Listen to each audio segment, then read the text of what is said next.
Members, we have a quorum. It's the appointed time. I call to order this meeting of the panel on information technology and broadcasting. The first item is confirmation of minutes of meeting. It's the minutes of the meeting held on the 13th of April.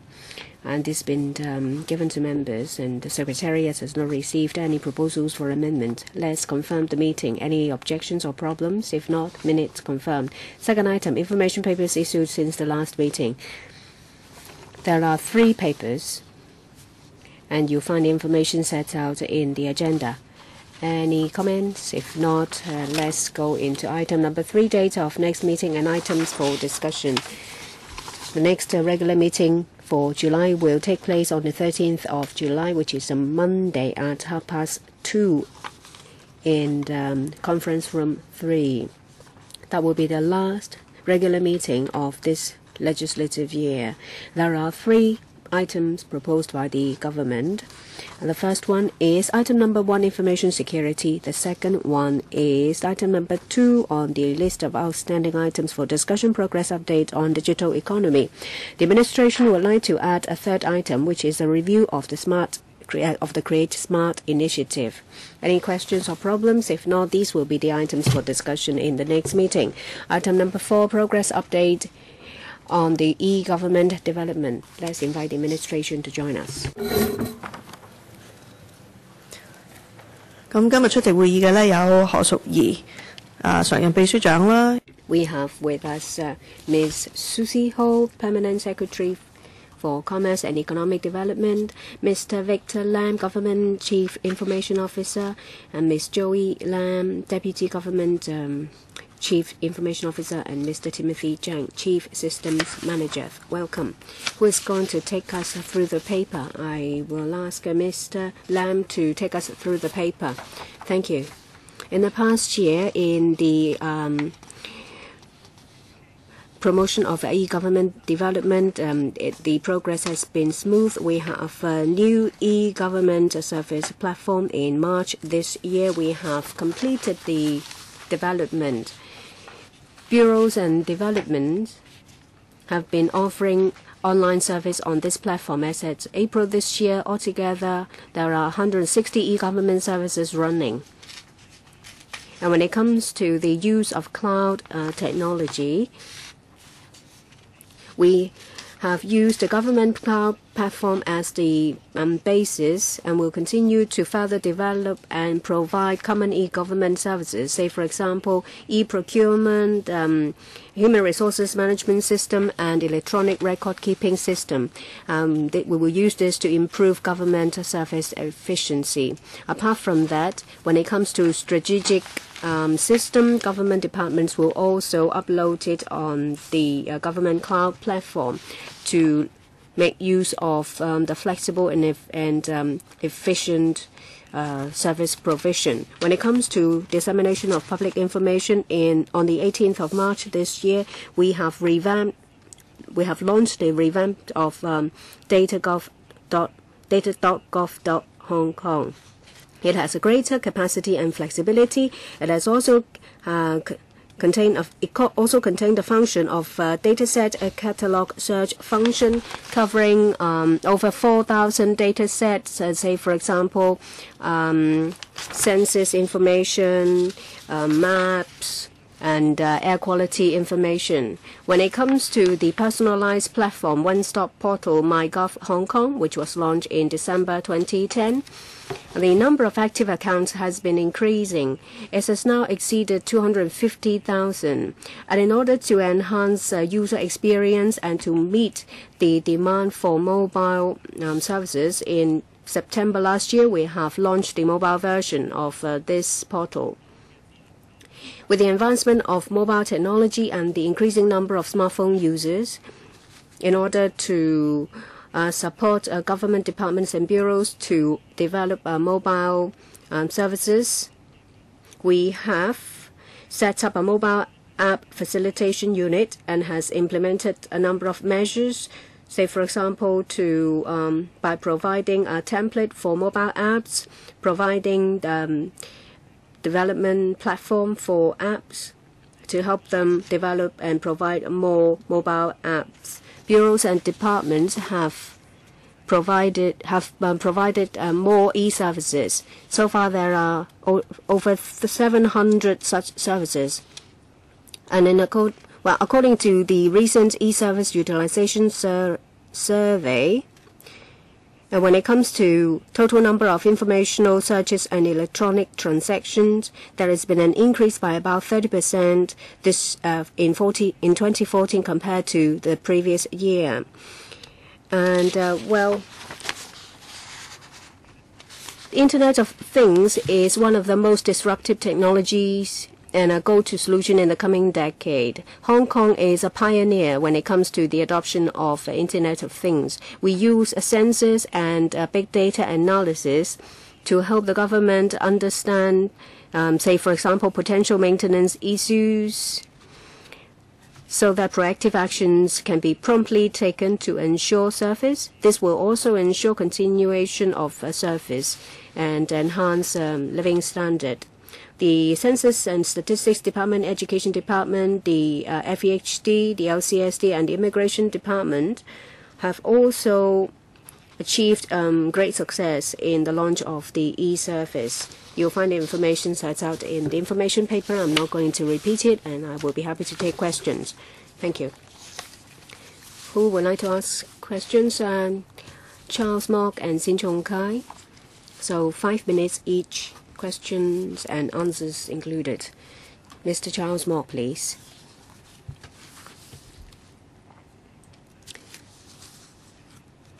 Well, you have painted a very rosy picture, telling us that there has been great success, and of course we don't have to go over that because we can see it. And I'd like to first of all ask one question. So, when it comes to the next stage of launching of e-government service, what is your biggest difficulty, or you think that you have actually become so successful that there won't be any insurmountable difficulties? What about coordination among different government departments and bureaus? Have you encountered any major difficulties? Mr. Lam?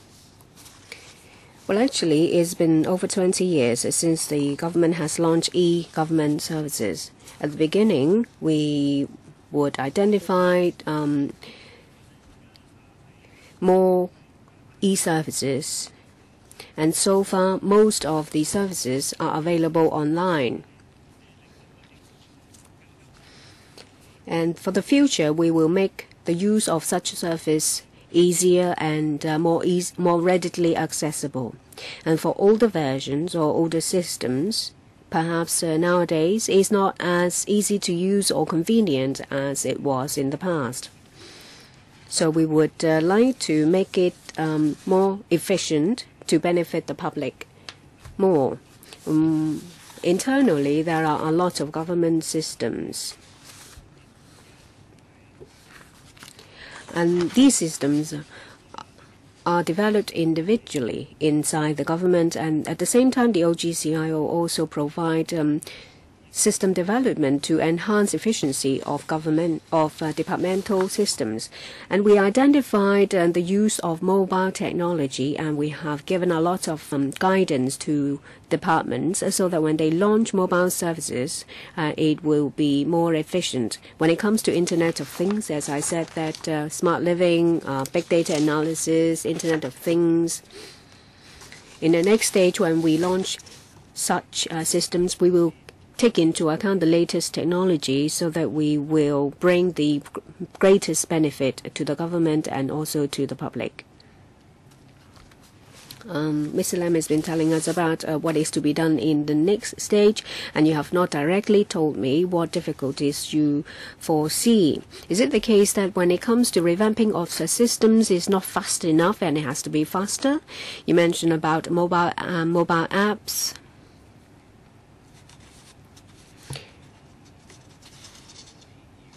Every year, you're criticized by legislators that some of the apps are seldom used, and for certain departments, their apps are not as good as they should be. I always wonder whether individual departments will have their own level when it comes to understanding of these apps. So for the individual ITMUs, what importance do they attach? And what proficiency levels they have? It differs from department to department. For some, they use a very experienced and very smart team to use it. For others, they may use very junior people to do it. So would you try to get higher level support so that you can do better? Thank you, Mr. Mok, for his comment. Departments will, depending on the service requirement, use sufficient manpower to support them. And in our office, we provide support in a number of ways. First of all, if they need more manpower to support the provision of service, say for example for the low-income family allowance, we provide them with more manpower so that the system can be developed faster. And when it comes to infrastructure, say for example that of cloud computing, we have one in place. Government departments can use our infrastructure so that the development of their own service can be cheaper and faster. And there is also a service provided centrally. Say, for example, e-procurement, e-record keeping, human resources management system. We have these generic systems for departmental use. Mr. Sin Chung Kai. Well, I can't say that you only give us good news, but I think that is more or less the case. You talk about the utilization of popular e-service. There is a table. First of all is the hit rate and also transaction volume. Yes, it's a good thing. And I see that the observatory ranks first. We always look at G2C or G2B, that is business, those from the business sector and individuals. For a certain type of service, perhaps you should look at the digitalization, say making use of online service to book LCSD venues. Say, for example, currently 30% of the booking is done on the internet. And if you can tell us such information, then we can get an idea about the level of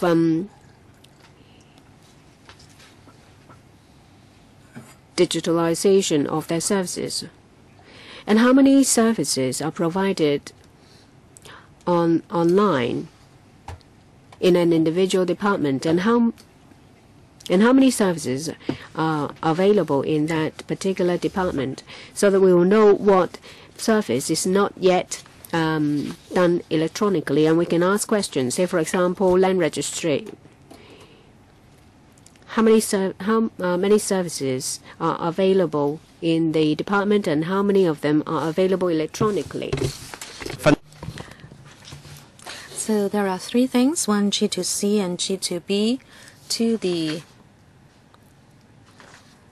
services that the public are using vis-a-vis total services and the extent of digitalization at departments. When you assign rankings to the departments, we will know which departments have to catch up. As Mr. Charles Mok said, you should not only tell us which departments are doing well, we want to know which are lagging behind. GCIO, Chairman, yes, we can do that. When we report to you next time, we can give you more information. Say, for example, we will tell you how much of the service is provided electronically, and say, for example, filling out tax demands, I understand 20% of our citizens fill out tax demand forms online. But we give people a choice. The people of Hong Kong can choose to fill out a physical tax demand form, or they can choose to do it online. I am not sure if we can achieve 100%. On the other hand,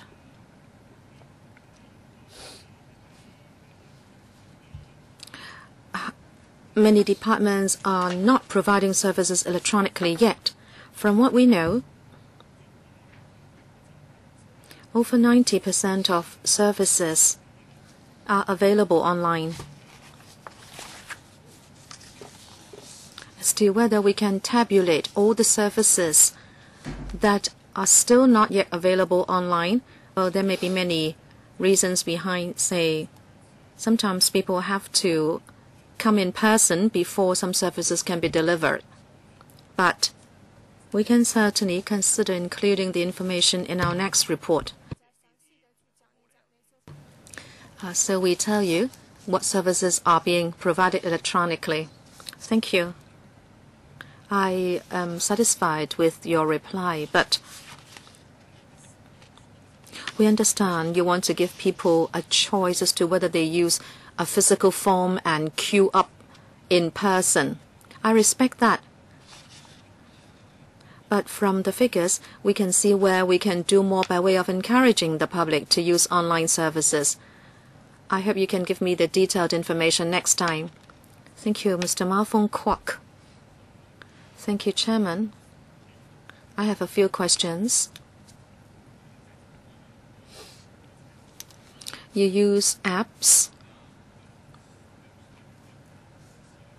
but most of the information in your apps is already available on the internet.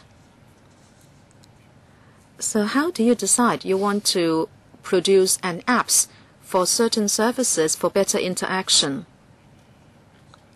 You have over 100 apps, but some of them have a very low downloading rate or utilization rate.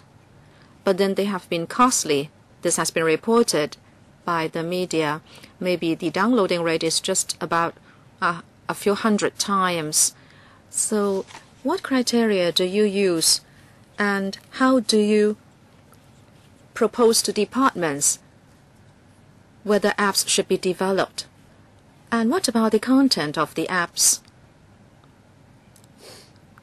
What kind of interactive content do you want to carry in the apps? How do you make that decision? Or is it because you want to go digitized, so departments all rush to do it instead of really thinking about the need on the part of the public? GCIO, when departments develop apps, they do so because they see the need of the public. And whether the presentation can be done in the form of apps. Let's say, for example, if there are videos or images, they are more easily carried in apps form. And also, the observatory apps will allow the public to know instant weather information. People don't always carry a computer with them, so the apps is very useful. Some apps also carry games. People will be able to play these games on their handsets.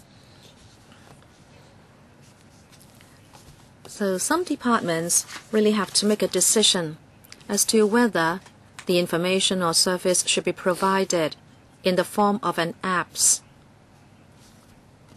Our office shares examples of successful apps amongst departments. We hold sharing sessions, and after that we would produce a practical guide. So departments can produce more convenient and usable apps to the public, and also to make the apps more secure. We also have templates, apps templates for departments. Well, you have already covered that. No, I'd like to follow up on one issue. What criteria do you use to review the apps to decide whether they are successfully developed? For those that are not successful, how do you deal with them? Do you just stop the application, or how do you evaluate whether some apps are successful or not? If the downloading rate is low, the usage rate is low, or people have a lot of negative comments on an apps, what are you going to do? Thank you. Mr. Ma. Whether it's a computer system or an apps, departments always have to do reviews. And depending on the review results, the department concerned will have to see whether it should update, improve, or even stop the computer system or the apps altogether. So we are going to do the review. What role does your office play in those reviews? When a department has developed a system, it has to do a review within 6 months, and then it has to file a report with OGCIO. And we will then follow up. But do you do any vetting of the apps? Yes, we do. The member was asking if really the usage rate is extremely low, what are you going to do? If the usage rate is extremely low, number one, the apps may still be useful, then we should step up the publicity. Or if we should find that the apps is not popular, we may want to stop it altogether. But then there are apps that are useful but are not convenient. That's why people don't use them. Well, after the review, we might want to update or improve the apps. Are you going to make the suggestion? Yes. We have a unit, a mobile app facilitation unit that will do this. Mr. Yu Siwing, well, I have seen what you have achieved by way of e-government service. I think this is what you should do because people have higher expectations of such services. When we want to quantify the quality of such services, you give me the hit rate, and that should be directly proportional to the need of the public. It doesn't mean that you have developed the apps well. Maybe the apps are not done well, but still people need to use it, so the hit rate may be high. Now, apart from telling us the performance of the apps, I'd like to ask your office whether you focus on the standard of apps development of departments. Do you also make suggestions to departments with regard to apps development? Also, in Western countries, the standard may be more advanced. I'd like to know whether you have sought an understanding into the situation in Western countries and feed the information to departments for improvement if necessary. GCIO. Mr. Yu asked whether we review the performance of the apps after they have been developed. Yes, we do. As I said, after an app has been launched, the departments concerned will have to file a report with GCIO after 6 months. We will review the report contents, including whether it has achieved what it set out to achieve, the people served, the efficiency achieved. And then If we like to make suggestions to departments, we'll do that for follow-up. As you know, we have the MyGov Hong Kong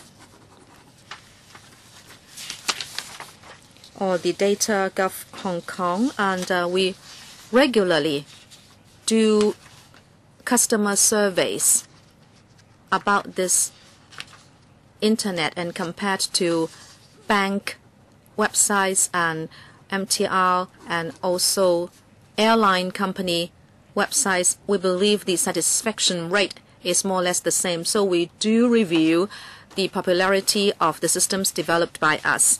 As for overseas experience, we also always avail ourselves to the experience overseas vis-a-vis e-government service.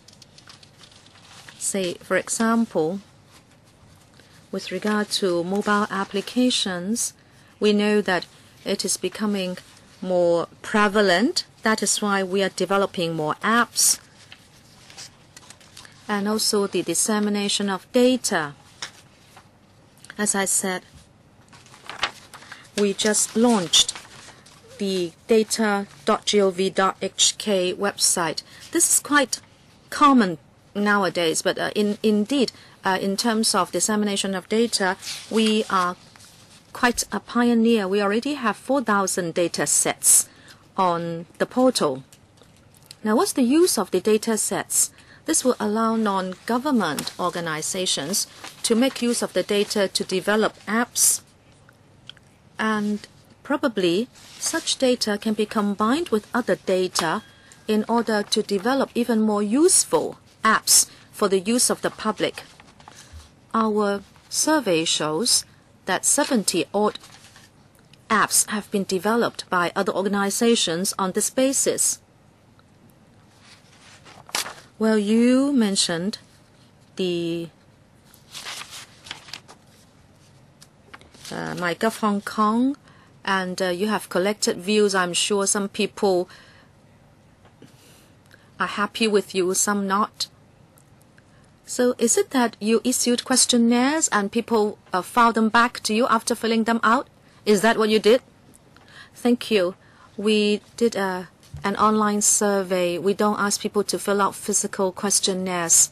Recent information shows that over 80% of users are happy with the website after using it.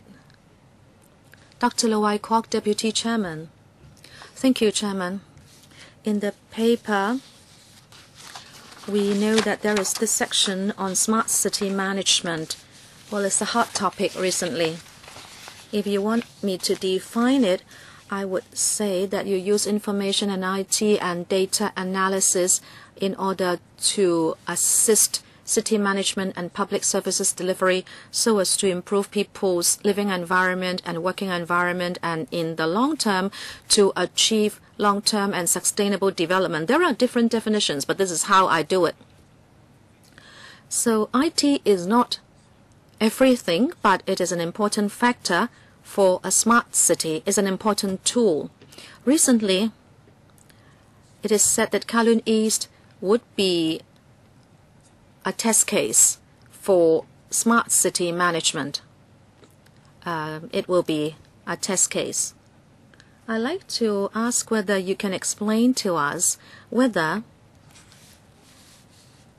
the coordination is done within government. If yes, where within government?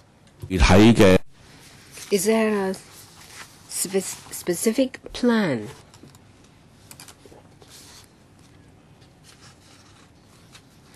And the OGCIO, what is their role and function in this pilot scheme of smart city? Well, apart from Kowloon East, we actually have applied the use of sensors on Hong Kong Island. Apart from transport, there is also slope management and also drainage services. We have used a lot of sensors to collect information. Apart from the services, well, since the government has already announced using Kowloon East as a pilot scheme, there must be something different. So you don't need to tell me about existing services. So I want to ask about this particular pilot scheme, anything you would like to share with us. If you tell us that there is not really any information because there is no substance, but then apart from that name, well, then just tell us. But I do believe that there are some specifics that you can share with us.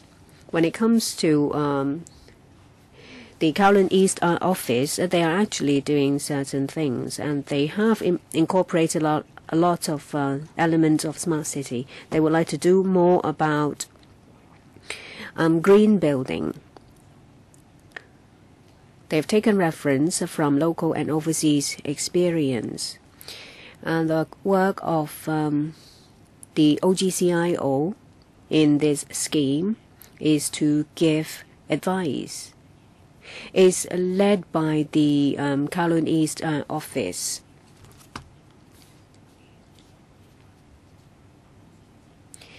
We would like to get more resources to do some actual work.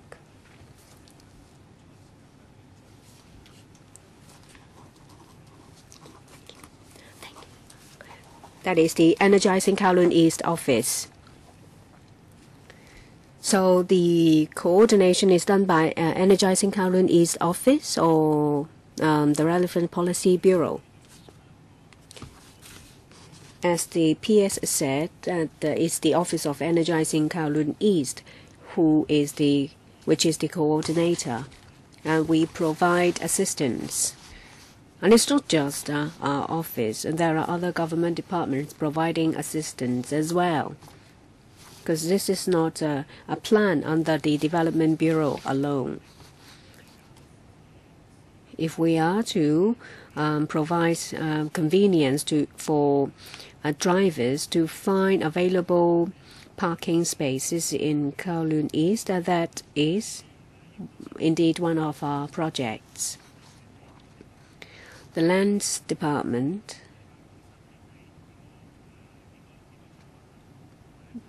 made the idea, and we found ways to make it work. Government departments will provide resources to make it happen. Some of these initiatives are taken up by government, and some others would need cooperation and input from other sectors, say the business sector, say, for example, environmental protection initiatives or energy conservation. And we need everyone to work together. Mr. Ng Lang Sing. Thank you. This is a very good topic because technological advancements should benefit people's lives. Mr. Yu talked about the US and the European countries. In the second paragraph, we see that we rank quite high worldwide. Say, a survey done by New Jersey University, that is the State University of New Jersey, in a study of digital governance in municipalities worldwide, Hong Kong ranked third. Does it mean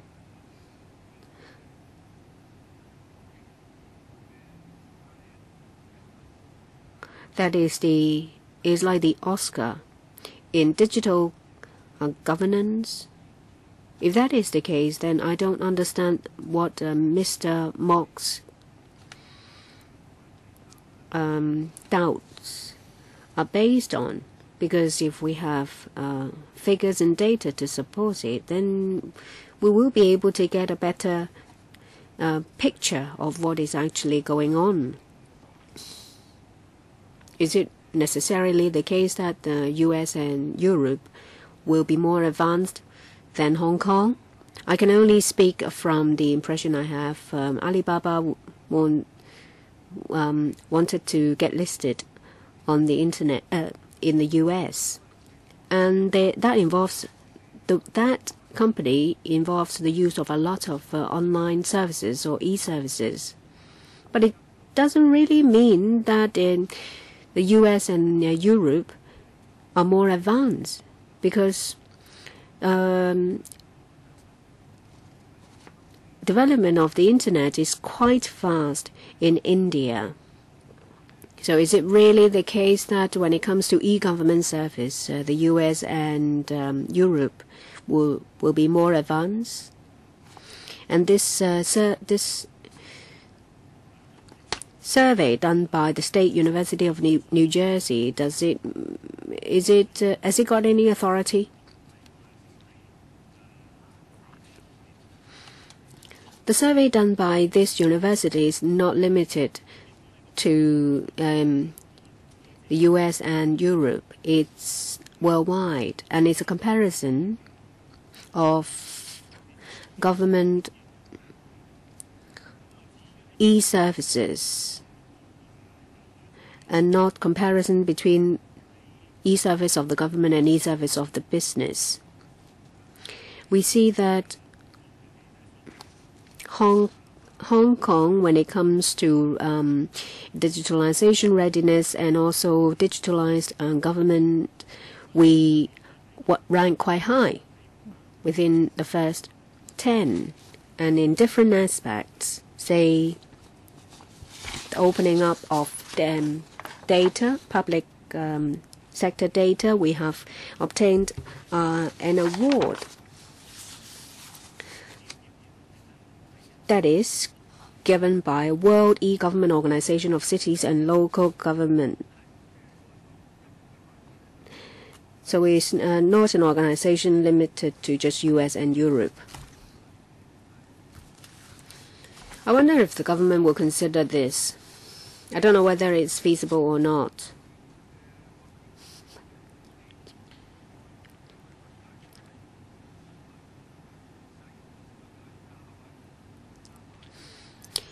Would it be better if you would ask people, say for example on a district level, to help people understand and such service and teach them to use it? Would it be better? From time to time we receive views from district councils, and we will take that into account to see whether we can improve our service. Say for example, sometimes the district council would tell us that they need more Wi-Fi service in a particular park. And if we see that, providing such service at that particular park will benefit the public, then we will talk to the relevant department, say the LCSD, about the feasibility of providing such service. Next, Ms. An Chang. There are many government apps and websites. There are over 100 government apps. Would there be some that would benefit the government, the public more? Say, for example, payment apps, payment of examination fees, rates, government rents, or even penalty tickets. Can it be done in the same app? If that can be done, it will be much better.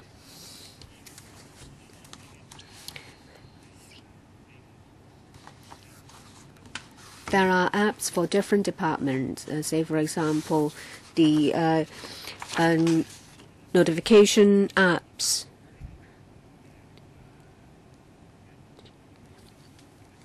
Because with the use of the apps, government departments can disseminate notifications and information to users. When it comes to payment, there are ways that enables members of the public to use the same system to make payment. And we have to consider whether using apps for payment is the best, because apps is mainly used as a mobile service. So if you're talking about payment, of course, mobile payment apps is of some use, but would a lot of people like to use mobile apps to make payment? Because there is a security consideration. If there is a need, we can do more. We can develop more common apps for the use of the public. And thank the GCIO for considering it. Well, in other places of the world, people can vote online. We are quite advanced when it comes to information and technology. We certainly don't lag behind, and we're the first to develop e-checks. So would you consider providing online voting service? P.S. I will relate your idea to the relevant department, because when it comes to online voting, it's not just about any voting.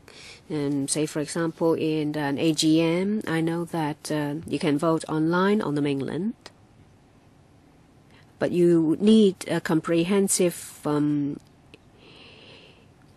digitalization of the service, but I will relate your idea. Next, Mr. Ray Chan. I would like to talk about government Wi-Fi service. They have promised us that in this year it will be increased from 450 government venues to 600. Wi-Fi hotspots will increase from 2,300 to 3,000. So what's progress? Well, with the cancellation of unlimited data usage, well, even if you still have an unlimited plan, that you'll be subject to fair use policy when it reaches a certain level. We've actually said this before. When it comes to Wi-Fi, you're subject to a lot of limitations. We call them bogus Wi-Fi. It's not that there is no Wi-Fi service. It's just that it's so weak that if there are a number of users, you won't be able to get anything. And when it comes to government venues, you can only use Wi-Fi when you're in the lobby, and when you go to an activity room, you don't get any reception. So it's not just about providing figures, say, for example, increase in number of hotspots, increase in number of venues when you have forgotten about reception. The mayor of Taipei said that when it comes to provision of free Wi-Fi in Taipei, there are so many people using it that a lot of users can't use it. So he actually proposed to cancel the provision of free Wi-Fi. Would you consider the idea of Taipei and make use of some other services to complement your service? Well, is our target to provide Wi-Fi for 600 government venues and also 3,000 Wi-Fi hotspots. And so far, we have covered over 500 venues and close to 2,900 Wi-Fi hotspots. So there won't be any difficulties in achieving our targets at the end of the year. When it comes to reception, we actually attach a lot of importance to it. We do testing the reception ability of different venues. If we should find that the reception is weak, we would make improvements immediately. As a matter of fact, if it is near a hotspot, reception should not be a problem. But when you are far away from a hotspot, then there may be a problem. Now, how should we improve the situation? The venue operators will have to put up a sign very clearly to tell people where the hotspot is. Mr. Chan, you also had a point. Sometimes many people go to the same hotspot. For example, if there is seating, we would propose to departments that they should provide more hotspots at seating areas. Also, if we only rely on the government to provide Wi-Fi or to promote it, it should not be enough because we can only provide 3,000 hotspots. And last year we rolled out the Wi-Fi hotspot, and therefore we have increased the time slots and hotspots. Now we almost have 15,000 hotspots instead of 3,000, and by the end of the year we should at least have 17,000 hotspots for the use of the public. But as to whether we should make use of other technology to take the place of Wi-Fi, we have read different market and expert reports, and we know that at fixed spots, Wi-Fi is still the preferred technology. This will be our strategy for the coming few years. So when people go to a fixed spot, like in government libraries or even on commercial premises, including convenience stores, people can still make use of Wi-Fi. Thank you. Also like to ask a question. I think this is a very good report in many ways, but you don't exactly tell us a lot about your way forward. Some members have asked you how you are going to make use of cloud computing, IoT, and Wi-Fi in the future. You're already providing a lot of services, but we don't have a table to see how you would roll out more services. Do you have a detailed plan that you can share with us? GCIO? Thank you, Chairman. Every year, departments have to file their e-government plans so we can coordinate it, and under head 710 we need to get the approval of the Finance Committee to provide e-services, and the plans are drawn up by the departments. At the same time, we also have plans to provide or promote overall e-government services. As I was saying, the use of cloud computing, mobile apps, these are promoted by our office. Taken together, we believe e-government can provide more convenient services to the public and also improve communication amongst departments.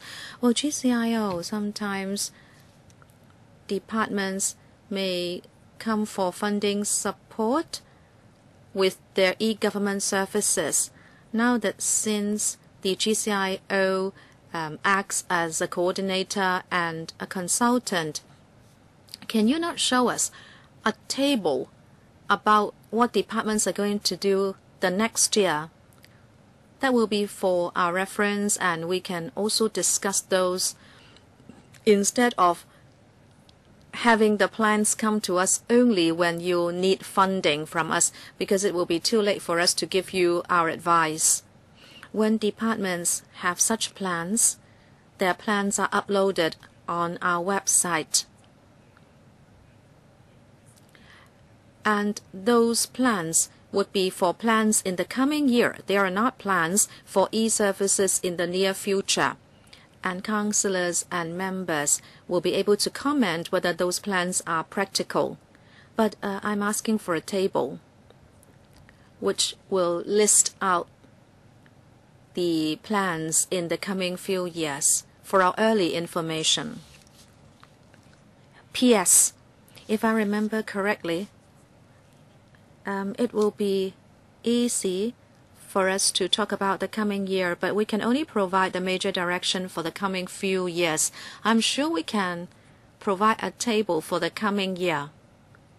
As you know, we need to go through this process of collection. When the collection is almost complete, we can write to the panel with that table. Well, yes, okay, that's better. Also, you have given us a few examples about using the IoT, and I think you have done quite well. But many members of the public are talking about tree management. Can IoT help? Well, yes, Chairman, indeed. Tree management is subject to IoT as well. As far as I know, the Housing Department is working on an overall tree management system. This is underway. It should be launched in the first quarter of 2016. I also know that other departments also use sensors to help manage trees. Is that right? But we still see many trees in private property and also on the streets. If you apply the latest technology to manage them, can you tell me which departments are responsible? Chairman, if trees are in different places, they would belong to the jurisdiction of different departments. If some departments see that others are using the system to do tree management, I'm sure they will follow suit and adopt IoT and sensors to help them manage trees. GCIO, if you think we can apply new technology elsewhere to help the public, I hope you will do coordination and consultancy work for them instead of having people come to you with requests. Mr. Charles Mock, 2 minutes, second round. Chairman, I actually had nothing particular to say, but just now I find it strange that Mr. Ng Liang Sing say I doubted something. Are you saying that I doubt the government and criticize them for not doing well? No, that was not what I meant. I was only asking them what the greatest difficulty they think they are facing. Please do not put words into my mouth. As an IT person, we know Intel and ND Growth have said only the paranoid survives. You must be paranoid before you will do a good job and survive. We should not just say we have done well and so we will do well. So I hope in your future papers and also in your reviews, I hope the government can also talk about the difficulties you face. Let us know them so we can see how LegCo can give you a hand. You have to do SWOT analysis. If you are a company, you have to talk about weaknesses and threats. If you don't have any of those, just say no. But in your future papers, I just like to ask the government to also comment on these. And like what Mr. Sin Chung Kai said, don't just give us the good news.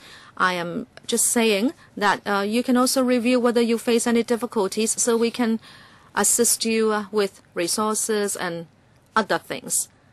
Well, that is all that I meant. Please don't say that I doubt the government. Mr. Ng Liang Sing. Well, I have to reply. Mr. Mok, please review the record of what you said just now. Don't say I put words into your mouth. You actually used the word doubt. As an IT person, you have to be practical by going for the records. I am a banking person, so I also keep clear records. I'm not actually pinpointing you. I also think that when the government uses e-government services, it should do so in a gradual approach, because the public can only accept what they are ready for. That goes for the entire world. You can't push the public too much. They have to mature, and there are other conditions. So I was talking about services for the different districts and areas. If you provide the service to old people, you need to also teach them how to use it. I agree we should continue with e-government service, but we have to be mindful about whether the public are ready for it. And I don't think you should only go for targets and go for data. you should also monitor the process. You can't just say you want to do this and want to do that, because filibustering will sabotage all your efforts. You should try to convince the members not to filibuster so they are not in the way of government development and livelihood improvement. That would be more practical.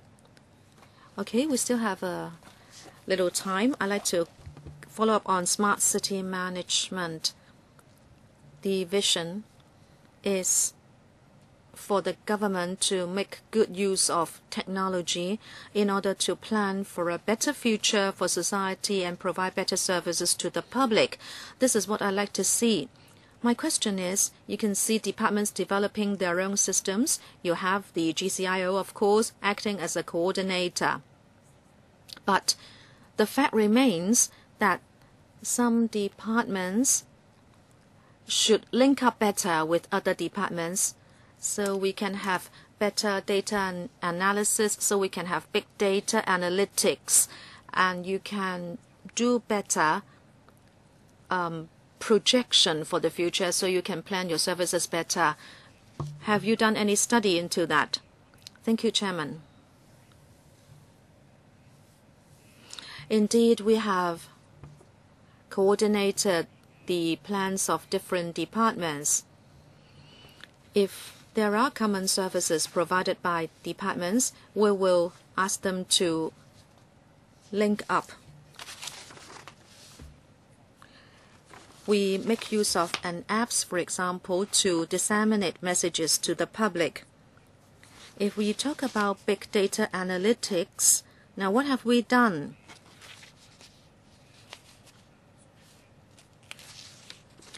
With regard to data sets, there are 4,000 of them, and they do not cover one department. Instead, the data of many departments are included in these data sets. They include apps, and these apps also cover the data of different departments. So the market can develop other important and useful apps for use by the public, but there is still room for maneuver. Departments can cooperate better and provide comprehensive services to the public. We will continue to follow up with departments. And I was talking about the government Hong Kong notifications. Well, actually, GCIO, I'm not really talking about policies, but sometimes when we ask officials for information, they need time to dig up the information. So it's easy to see that it also takes time for officials to provide information, and I believe we can do a better job by way of data collection and retrieval. But I can't see that you are studying into this to make use of new technology in order to be even more effective and efficient. Can you please think about that? Okay, that's it for this item. Now we go into item 5. Assignment of broadcasting spectrum to be vacated by Asia Television Limited following expiry of its domestic free television program service license. Thank you, officials. As for this item, Ms. Sid Ho, Mr. Chow Smok, and also Mr. Sin Chung Kai wrote about this issue. On the 14th of May 2015, they co-signed a letter to me asking that follow-up be done at this panel, and that is why we have this item. I'd like to welcome officials from the administration and also the CA and also CAO for coming to the meeting. Welcome. Apart from Ms. Susie Ho, the Permanent Secretary, we have Mr. Joe Wong, Deputy Secretary, Mr. Edward To, Principal Assistant Secretary, and also Mr. Ambrose Ho from Communications Authority, and Ms. Eliza Lee, Director General of Communications, Ms. Elizabeth Tai, Deputy Director General, and Mr. Tony Lee, Assistant Director of the Office of the Communications Authority. Is it the case that we're going to hear first from Mr. Ho before we hear questions? Thank you. This is in no way a simple issue. So perhaps I will have a bit more time to paint you a comprehensive picture of how the CA sees this. So may I allow to spend more time in my opening remarks so that you will get a better understanding and have a better basis to ask questions. The CE in Council in April made a decision, which is to not renew ATV's license. So the CA on the 1st of April informed the ATV that upon the expiry of the license, that is the 1st of April next year, we will take back the spectrum assigned to ATV. And in relation to the digital broadcasting channels vacated, we will take into account a number of factors in the next assignment of a spectrum. We will take into account our own function, the situation of the market at that time, and also the radio spectrum policy framework of 2007, and also considerations of the Commerce and Economic Development Bureau. And I would like to take a more focused approach to draw members' attention to two issues. First, the situation of the free TV market at the moment, and how we can perform our duties in the assignment of a spectrum. First of all, the current situation. Well, as at today, when ATV's license expires next year, what we see now is that in the coming 12 years, we know that TVB has had its license renewed by the chief executive, and Hong Kong Television Entertainment has also been approved of its application for free TV license. TVB uses airwaves to broadcast their services, and Hong Kong TVE will use a fixed network. Well, TVB has 5 channels, and TVE in March 2016 will first launch one Cantonese network. 2016, and shortly afterwards there will be an English channel. And so far we have received 3 applications from Fantastic Television Limited, Fantastic TV, Hong Kong Television Network Limited, Hong Kong TV, HKTV, and Forever Top Asia Limited, Forever Top. We are processing the applications.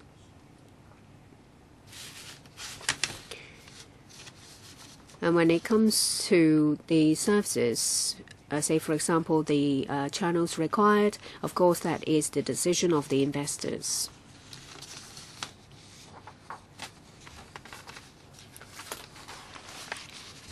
And the CA's statutory duties, what factors we have to take into account. Under the Communications Ordinance 32G, of the Telecommunications Ordinance, the CA has a statutory duty to promote the efficient allocation and use of radio spectrum, because we're talking about public resources. And under Section 4 of the Communications Authority Ordinance, in the performance of our duty, we have to promote competition in the market. Under this legal framework, we have to first consider how to promote the efficient allocation and use of radio spectrum. There is an important principle.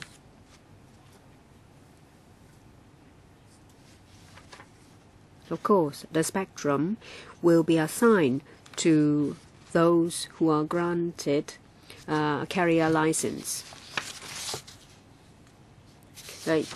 I'm sure you understand that, because if you don't even have a license, you can't possibly make efficient use of the spectrum. So even when one is assigned to you, you can't use it, and the spectrum will lay idle, and that won't be an efficient use. So that itself is a very important principle.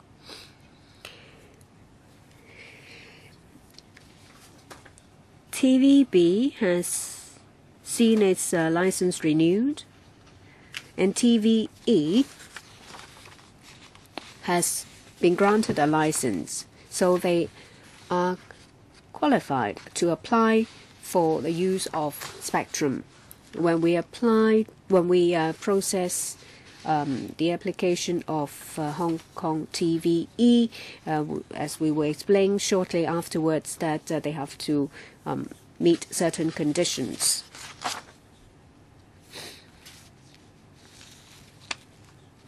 The spectrum assigned will take into account the service demand. Say TVB's case. In TVB's case, we assign spectrum to ensure delivery of service. That means we will not pre-assign any spectrum to a license holder. Given that, well, up to 2020, before the government takes back the analog network, we see that spectrum itself is very limited resources. So we have to make sure that the spectrum assigned will be comparable to the provision of service. It's not a worrying situation, as you may think, because when analog transmission stops in 2020, there will be sufficient supply of spectrum. The situation may improve.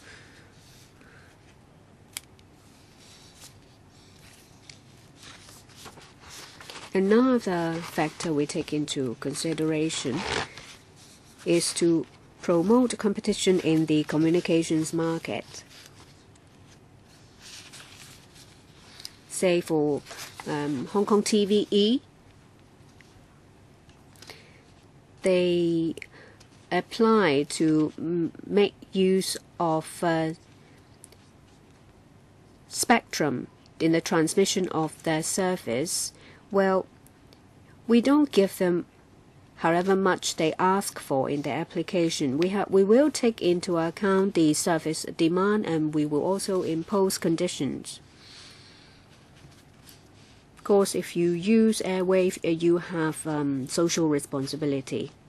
So spectrum will be assigned with conditions.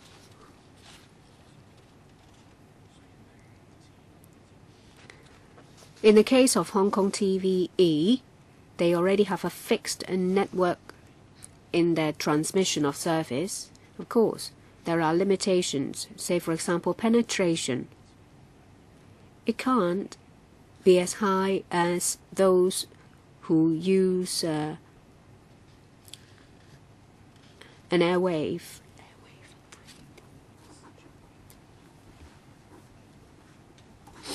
So when it comes to competition,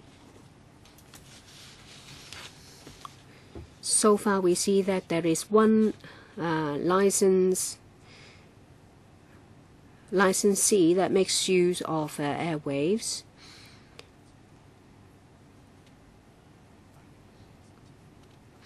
When we consider the application of Hong Kong TVE to use airwaves, we think that allowing the application will introduce effective competition. And we apply the same principle in future applications for airwaves. Thank you. A number of members who have raised their hands are Charles Mock, Anne Chang, Ma Fong Kwok, Christopher Chung, 4 minutes question and answers included. Mr. Charles Mock. I thank Chairman for thank you for allowing us to discuss this item. This is in relation to the assignment of broadcasting spectrum vacated by ATV. I always think that by administrative means you have assigned the spectrum to TVB for 12 years. Now the current license expires in 2018, and it's quite early for you to already approve spectrum assignment. It seems that they already have taken it, and it will be quite a while before they are willing to take it to give it back again. And it seems that TVB is going to get more spectrum, which is quite scary. And in the entire process, it seems that applicants and the relevant sectors are not consulted at all. And there is not even a public consultation. We're talking about an important issue. We're talking about a spectrum assignment in the coming 10 years or even for the rest of your lives. So there is an opportunity posed to us, that is that the expiry of a license of ATV is a golden opportunity for us to do something about it. But what we see now is that the monopoly of one TV station is getting more and more serious. And well, you have consulted for quite a long time before you make this decision about 3G and also the mixed mode. It seems that the Hong Kong TVE or Fantastic TV, because, well, Fantastic TV has already got an approval in principle. If they only assign half a channel, then they won't be able to provide 2 channels to provide HD service. So for TVB, all their channels are HD, and for the others, they are only SD. So what are you going to do about it? And the RTHK has hogged a lot of spectrum, but you can see that the viewing rate is quite low. In some cases, maybe lower than that of ATV. Say for 3G, you don't have to give everything to TVB, but a decision has already been made that is quite unfortunate. We're waiting for Forever Top or Hong Kong or HKTV. Simply tell them that, well, don't hold your breath, you're not going to get anything. First of all, I definitely will ask the government in relation to this very important issue to consult us and not to just inform us after they have made a decision. There needs to be a public consultation to do it fairly and openly. I know that we only have about a month or so left in this legislative year. We will need to have a special public hearing to invite all the relevant organizations and bodies to have a discussion with us. Let's hear from them. We're talking about the coming 10 years or so. It's about the decision of what television stations you are going to have. It cannot be a rushed decision. Or rash decision. This surely is not a rash decision. When it comes to spectrum, broadcasting spectrum, issuance of license and assignment of spectrums are dealt with by 2 different bodies, the former CA and Council. The CA is only an advisor. When it comes to spectrum assignment, is the duty of the CA.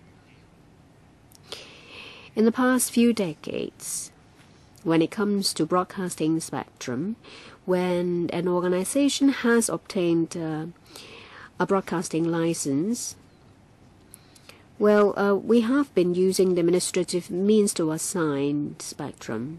Previously, it was done by the Telecommunications Authority. Let us take a look at the present situation. The CE in Council has already decided to renew TVB's license by 2018. When the spectrums expire, they will have to be reassigned. What we see now is, let us take TVB as an example. This is a very high viewing rate on its digital channels. By 2018, if we are to reassign the spectrum, what happens will be that it has to claw back its services. that will not be in line with the public interest. And even if we look at the present situation, by next year when ATV's license is expired, well, it will only release 1.5 digital multiplexes. Supposing Hong Kong TVE in its service plan will provide one SD and one high D channel. What they need is 0.5 digital multiplex. So now, if you look at the two licensed TV stations, one TVB and the other Hong Kong TVE, they will not be able to exhaust the 1.5 digital multiplexes released by the ATV on the principle of effective use of spectrum. And if we look at it from the angle of spectrum use and promotion of competition, we believe our administrative assignment of spectrum is appropriate. Can I please supplement why, with regard to 3G spectrum, we were able to do it in a different way? Actually, the member should understand that the portion auctioned is only 7%. And the 3G spectrum operators, if they cannot get the spectrum from the market, they can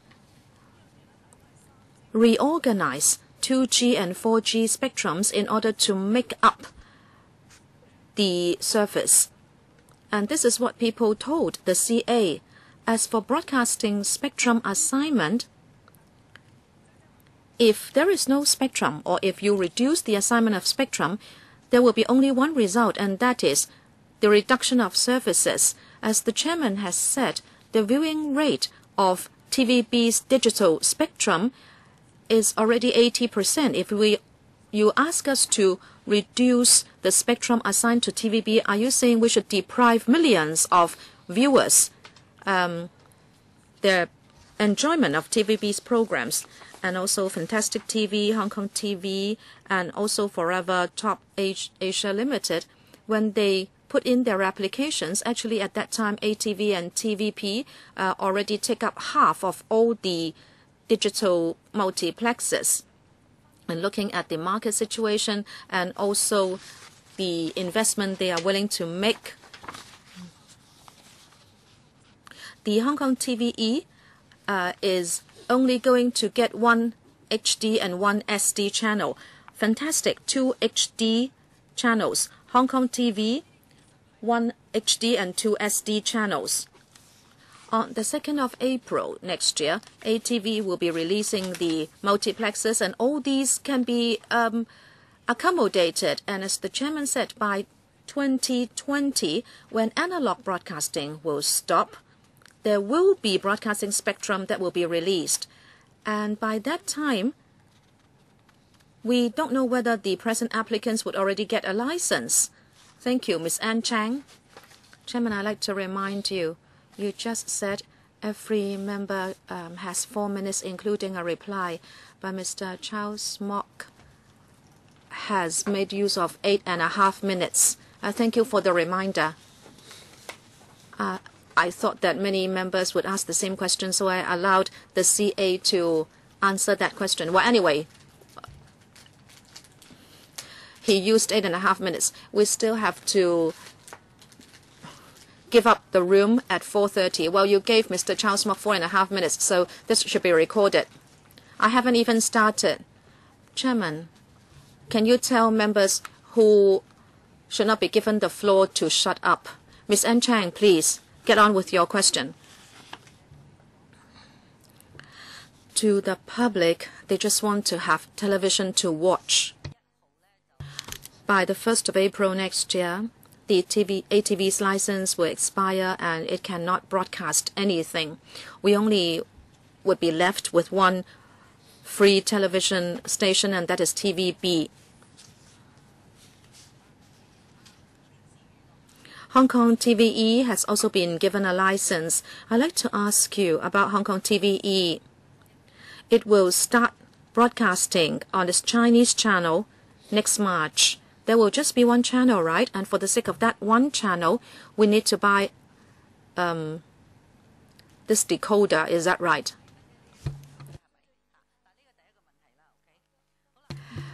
So that's the first question. Just one channel, is that right? Secondly, I remember the government said this.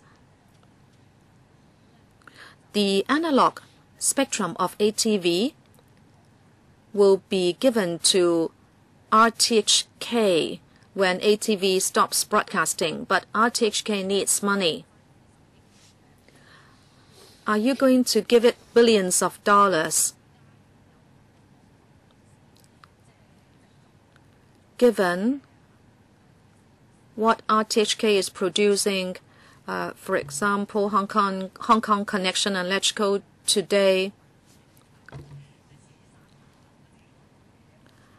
and maybe they have to repeat Lion Rock or Under the Lion Rock. So you have to be fair to it. If you are going to give them the analog spectrums, you have to give them the money to use. And you have to consider whether RTHK will shoot its own drama series. And in fact, RTHK people have told me that they are also very unclear about what will happen to them. Those two questions first. The chairman of CA, first question, please be brief or else we won't have enough time. To be brief, there are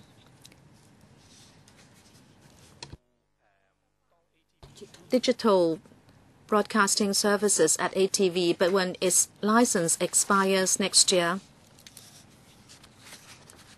since Hong Kong TVE has conditions attached to its license, meaning it has to use a fixed network, by that time, there will be one new Cantonese channel. We believe, but that is going to be broadcast digitally. Yes, later on there will be an English channel as well. Right now, we are processing an application from Hong Kong TVE to use airwaves to broadcast its services. We are processing that application now. As I said, that would be a license to be issued with conditions, if indeed the license will be issued. But we will take a positive view of this. And of course, at hand, we have other applications, like Fantastic TV, which has been given a license in principle. We hope that within a rather short period of time, well, ATV's license will expire next year. We hope by that time there will be new operators in the market. Thank you. The SG, 30 seconds for you, or PS. We will certainly give new resources to RTHK if necessary. We will come back to ask Let's Go to support us. We are now doing our sums. Looking at its present programming, we'd like to turn it into digital broadcasting. That is our target. Mr. Sin Chung Kai, I support what Mr. Charles Mok said. We need to have a public hearing to know the views of the public and the stakeholders.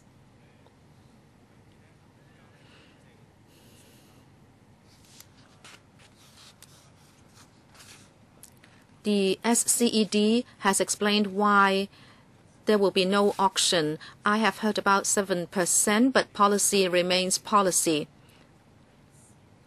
I think what you said could make us laugh. Why the viewership is so high for TVB is because there is no choice. You don't give out the spectrum and you don't license other people, so we have no choice. As the chairman said, Mr. Ho, you said you have a statutory duty to promote competition, but we almost have a near monopoly. My question is very simple. RTHK has 3 channels. The viewership, of course, now is lower than that for ATV, and a lot of the space is not used. It only broadcasts for a few hours a day. Do you need to give them so many channels? Can you take back some? Number 2, You talk about the applicants, including Fantastic TV and Hong Kong TVE. People may apply for one HD and one SD channel. I don't know whether they have revised it. Would they like to go HD on both channels? Have they revised their applications? Because Fantastic TV has only got a license in principle. If it wants to apply for spectrum, but there is not enough spectrum to go around, would you have a mechanism to resolve the conflict? Or chairman of CA, or the DG of CA, or actually PS.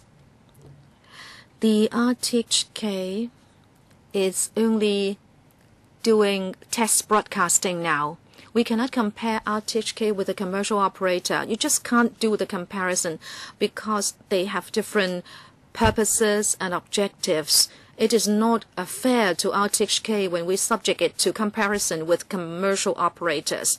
And in fact, it is another issue if you want to take back the channels of RTHK because it has to do with the future positioning of RTHK. Mr. Ho, talking about doing public consultation before spectrum is assigned. This is not required under the law. No public hearings are required under the law. Number two, we will certainly act according to the law and the statutory duties of the CA. We have to promote effective use of spectrum.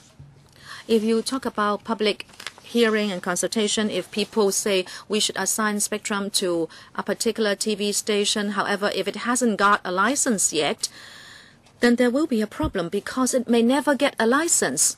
If it doesn't have a license, how can I say when the public like to watch a program on that television station, we want to preserve certain spectrum for them because that is not effective use of spectrum. And as I said, we are looking at the present TV landscape. There is one television station which the license of which has been renewed, and the public also support it. It is using spectrum in an effective way. And when we renew the license and allocate spectrum, we have decided to again assign spectrum to it. But after that, we will have to look at our statutory duties under the law and assign spectrum accordingly. DG, with regard to the existing licensee, TVB, and also Hong Kong TVE, which has newly got a license, we viewed them on an equal basis, and that is the assigned spectrum must be commensurate with the services that it should provide under the licenses. I have explained to you that there will be only two channels for Hong Kong TVE. The first one will come into play in less than a year, and the other one will be another year later. And one will be HD, one will be SD.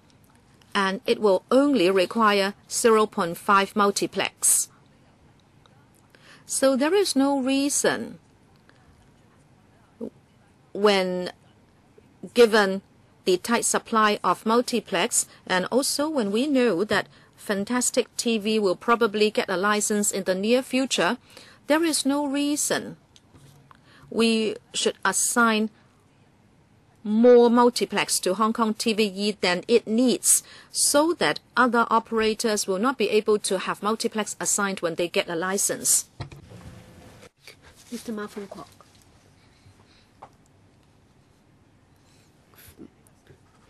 Mr. Ma, please speak in the microphone. Do I start now?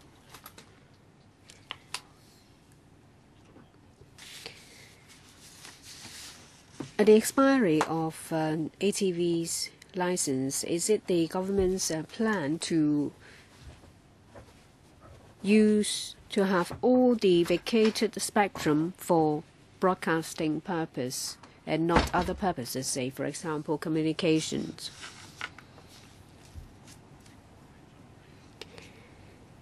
And if there is sufficient spectrum, will the government assign spectrum to all successful applications for a license. Say, for example, one that suggested using a fixed network.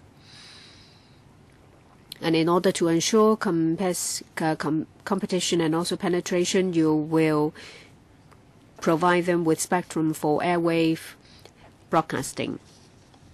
And you have given a lot of spectrum to the RTHK. Do they make efficient use of it? And the fourth question is that Fantastic TV has received your approval in principle for quite some time. For what reason have they still not received a proper official approval? Mr. Ho. Spectrum vacated by ATV will be used for broadcasting purpose. Your second question. Hong Kong TVE. They have made an application to use a spectrum for additional service, because when they made an application in the first place, they proposed to make use of a fixed network. When we deal with the application for additional service, we will impose conditions, because airwaves is public resources, just like other licensees using airwaves. They have to have positive programming. Say, the investment plan. Do they have to review their investment plans because of the use of airwaves or spectrum? We are now discussing it with Hong Kong TVE. Yes, they have fixed a network for transmission. But if they are to compete with a licensee with spectrum, we have to consider a fair competition in vetting their application. Ms. Lee, Ms. Ho, RTHK is a public body, and when it comes to its positioning and the way forward, we have had a discussion somewhere else, and we've also spoke to the LegCo. We are taking forward our plan. There are currently 3 channels for their broadcast.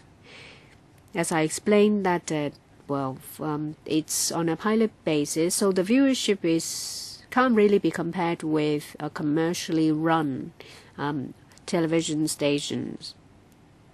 But when it comes to a public broadcaster, I think it is appropriate. And in 2020, when we close down the analog broadcasting, and if we can coordinate successfully with the mainland, then there will be new spectrum for assignment.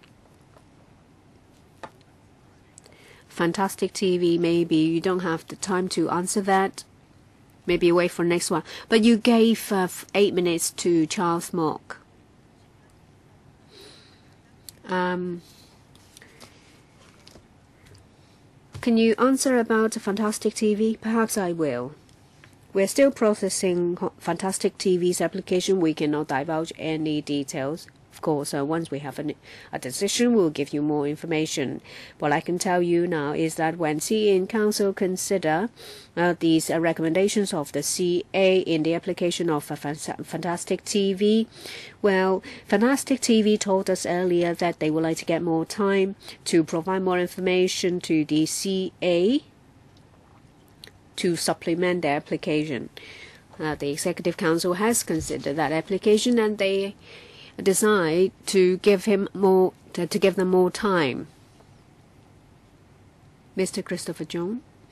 Well, just now, Ms. Ho has been saying that the nature and the role of RTHK cannot be compared with a commercial television station. But they said that the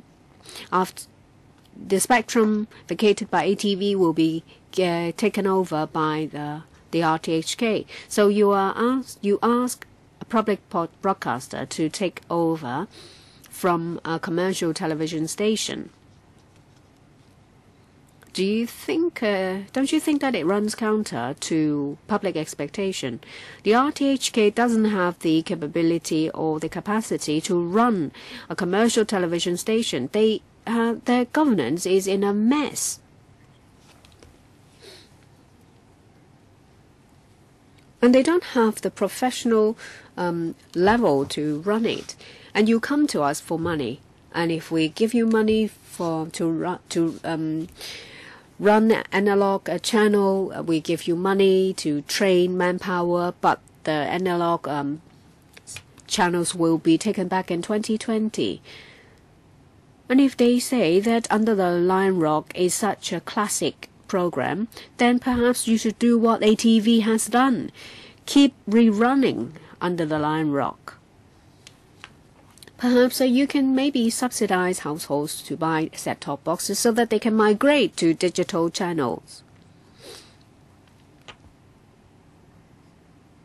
Because it will be conducive to the development of digital terrestrial television, DTT. We can subsidize households in need. It will be beneficial to the public as a whole instead of pouring money down the drain by giving money to the RTHK to do something for just 4 to 5 years before everything is closed. And they don't even have the capability to take it up. So, will the government reconsider? I'd like the PS to answer.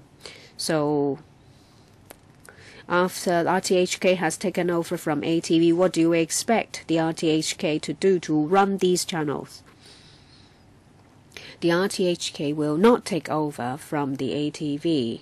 What the RTHK will do, as I've explained in April this year, that there are 480,000 households without DTT, so they can only receive analog services. The RTHK will take over the 2 analog channels and broadcast their digital programs in an analog channel. We have considered whether there are other licensees, existing licensees, to provide the analog broadcasting service. Hong Kong TVE indicated to us that they would not provide analog broadcasting service. So without a choice, we asked RTHK to step in. No, that is not what the spokesman of the RTHK said. They said they would do something about 24 round-the-clock news, and they would do this and they would do that. And if it's going to be reruns of Under the Lion Rock, there is nothing I will say because it's only about 3 or 4 years. But if you try to do something more, perhaps you should subsidize people without a set-top box so that they can watch DTT programs as soon as possible. I think I will know better about the resources that the RTHK might need. As we've said last time, we will broadcast the digital programs of RTHK by analog.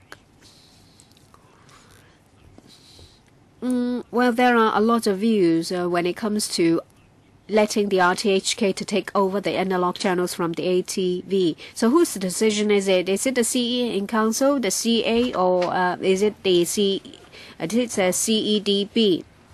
Well, they have to come to us for funding, and the RTHK seems to be quite reluctant to do that. Then why don't you ask existing licensees to see if they will take it up? It may only be 4 years. Maybe they would like to take it up as publicity or advertisement.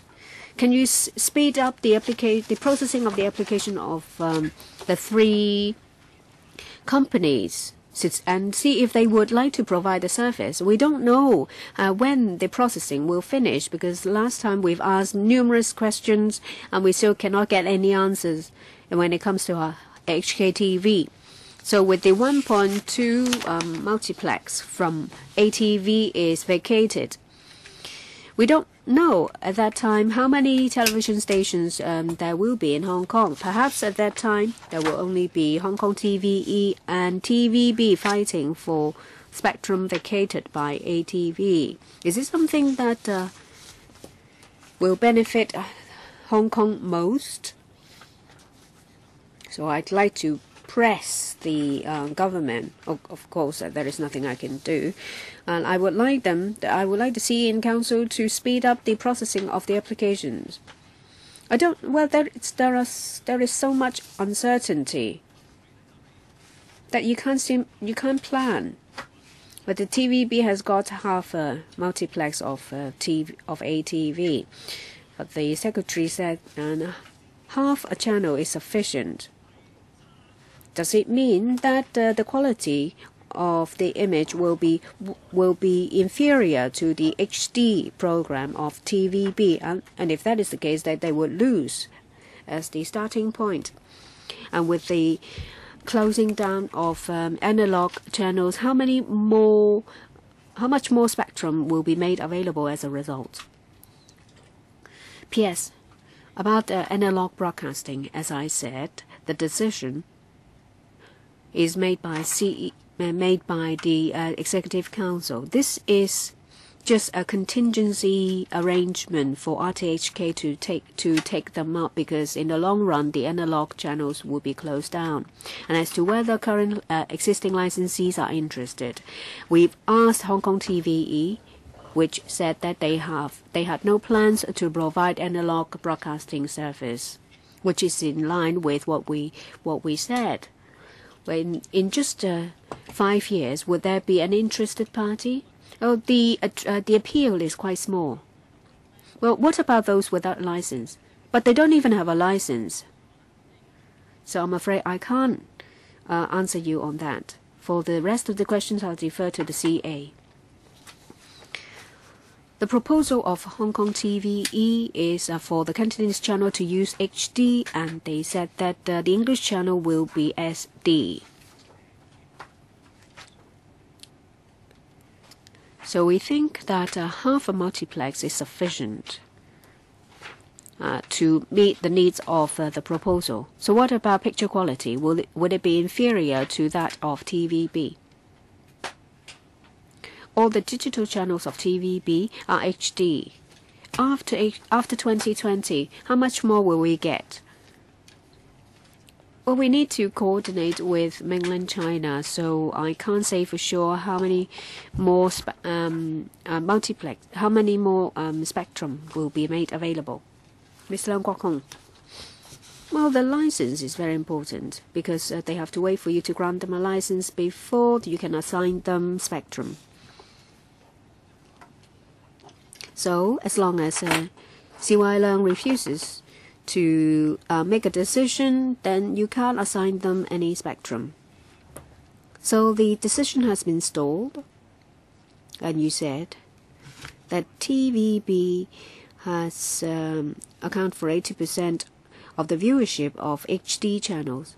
So as long as CY Leung doesn't make a decision to grant license, then TVB will always have the same share. So if TVB doesn't take it, so it's going to lay idle. As we've said at the beginning, an important principle of spectrum assignment is that the amount should commensurate with the service provided. TVB, in the new license in the coming 12 years, there will be 5 HD digital channels. And about the half multiplex assigned is sufficient for them to provide the service. We will not, because given the tight supply of spectrum and a number of applicants, to give them more than they need. And when we consider the application of Hong Kong TVE in the use with the use of fixed network, they have made another application to ask for the use of spectrum for additional service. The principle we consider is the same. As Mr. Hu was talking about the Hong Kong landscape, Fantastic TV will be coming on stream because by September it will have to file all the information to the CA, and after that the CA will very quickly process its application. That is a deadline. Because Fantastic TV has already applied to the CE in Council, so there is no delay. You can see some licenses will be coming on stream. We will process the two applications as quickly as possible. We believe 1 year, 2 years, 3 years down the road, because there will be new market players, the free-to-air television scene will be quite different. I'd like to follow up. If CY Leung doesn't give a license to Hong Kong TV, then Hong Kong TV will never be able to get a spectrum, right? Because you can only assign spectrum to licensees. The second application from Hong Kong TV is being processed. We can only say that the CA will be very prudent and act according to the guidelines we have issued to process its application, but whatever is outside the jurisdiction of the CA cannot be answered. No, I like to say, no matter how quickly you act, as long as Hong Kong TV doesn't get a license, it will not be able to be assigned any spectrum. Is that the case? Yes, Mr. Ho. Chairman, you may remember that the second application from Hong Kong TV is about hiring a fixed network and also to use mobile television broadcasting.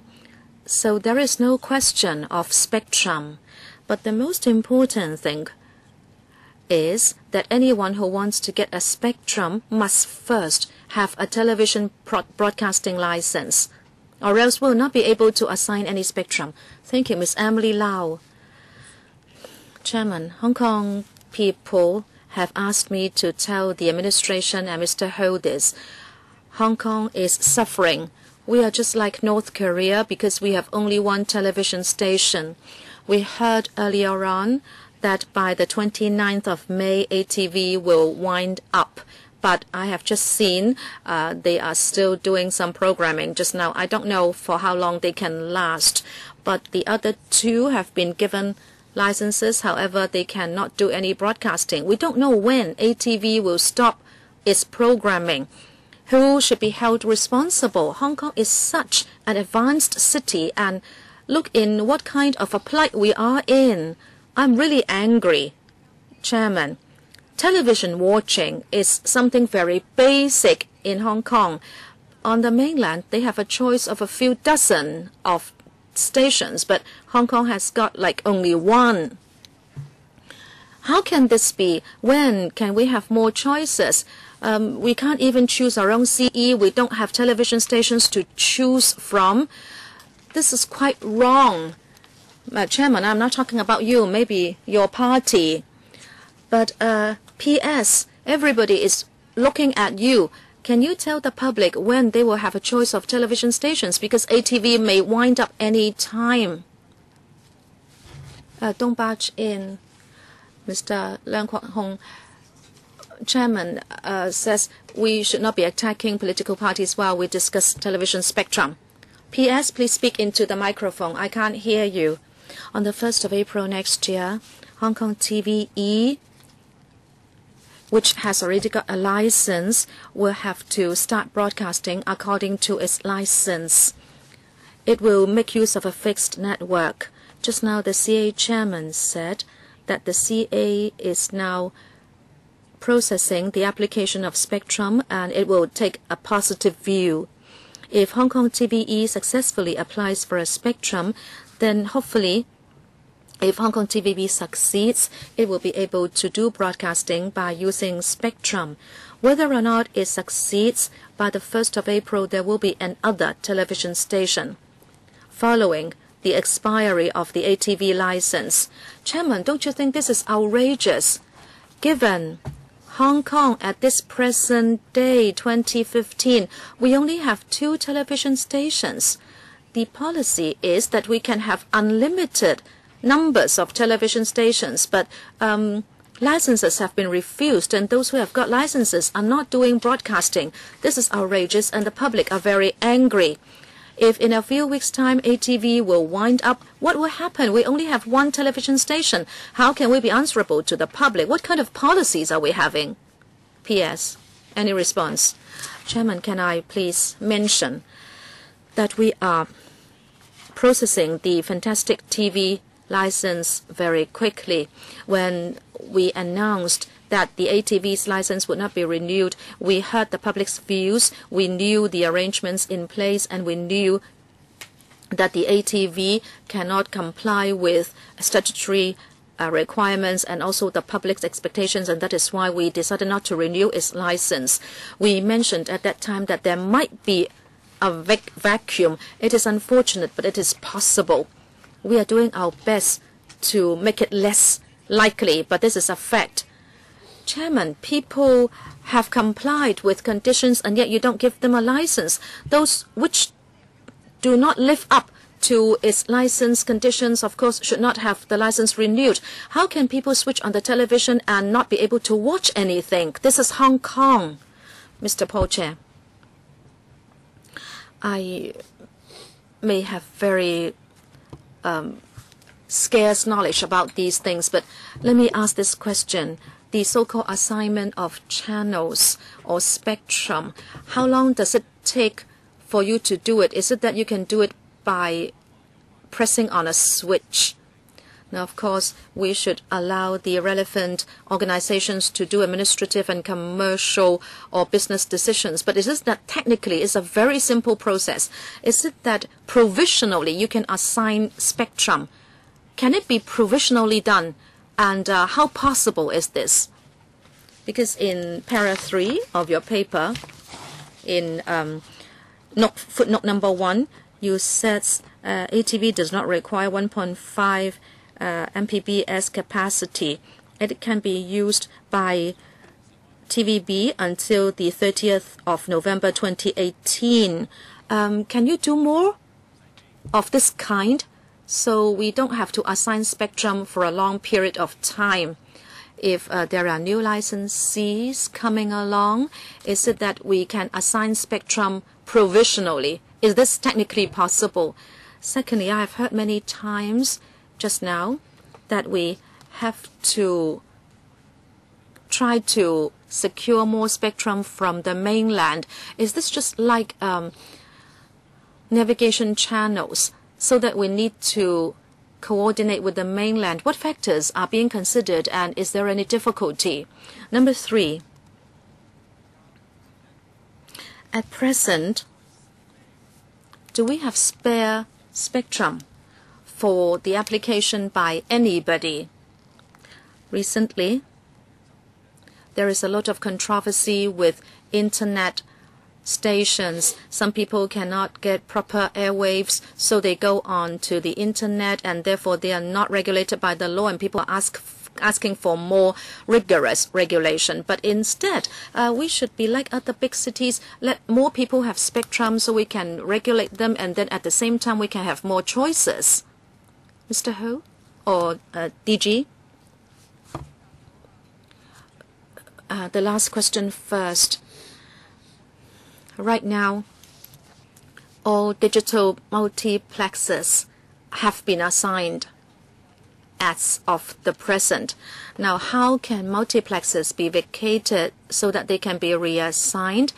Well, if, like what we have now, the free-to-air television license may come to an end for a licensee, and so the spectrum will be vacated.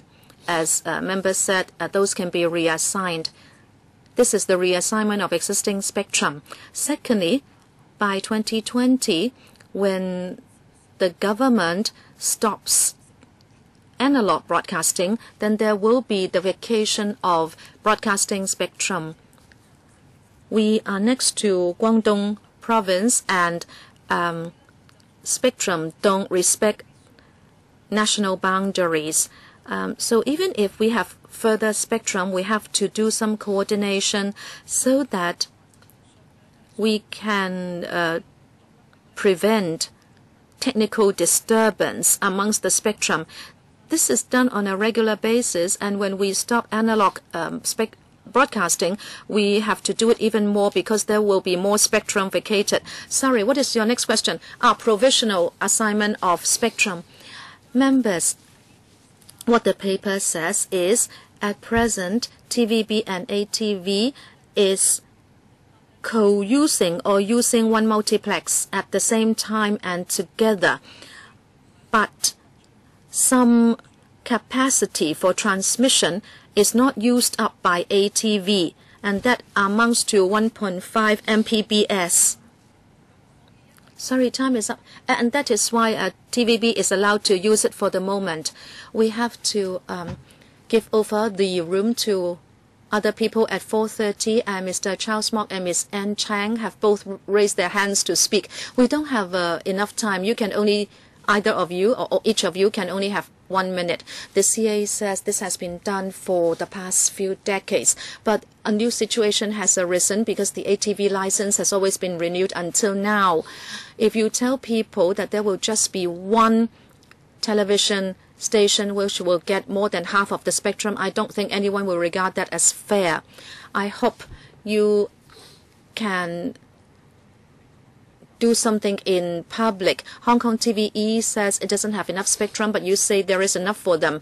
And if you look at Hong Kong TVB, it is having HD channels all over, but other people cannot reach that standard. In other places, if you want to break the monopoly, certainly the person enjoying the monopoly will, of course, has to reduce its services. This is in line with public interest. Therefore, I don't want you to adopt the mindset saying TVB is the biggest player and we don't want to do anything to hurt them. So in a way, you are protecting the one enjoying the monopoly. Ms. Anne Chang, sometimes I really have to respond to certain things because they are very hard on the ear. Chairman, you are chairing the meeting and suddenly some people attacks your party saying that your party is going the wrong way, but actually the person saying this, his or her own party is also going the wrong way. I have also heard Ms. Emily Lau say that we are just like North Korea because we only have one television station.